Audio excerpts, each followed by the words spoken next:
What would the world be like if there was less depression and addiction, for example? What would the world be like if we approach death as an intrinsic part of life and lived fully until the moment of death instead of retreating and being depressed and anxious and isolating from our families often? The psychedelics, in essence, are tools to explore human consciousness. And we are all more than we know that we are.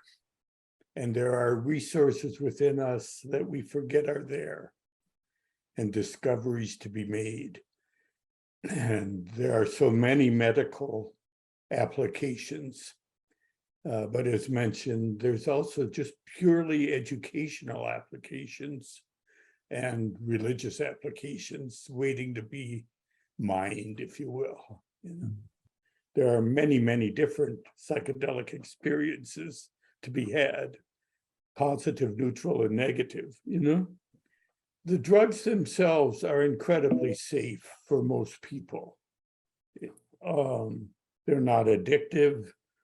They're not essentially non-toxic, but they have to be used wisely with preparation in positive intent.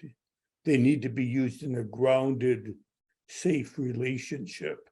So it's an incredible, multifaceted frontier that we discover ourselves standing on right now.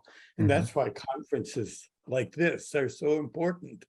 We need one another. None of us can see the whole picture anymore. It's too big.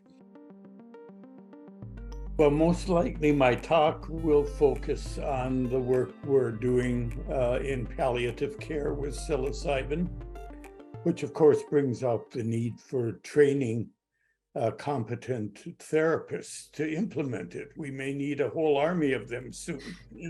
I'm doing this workshop for mental health professionals with Torsten Posse and Janice Phelps on the 23rd, and I'm looking forward to that as well.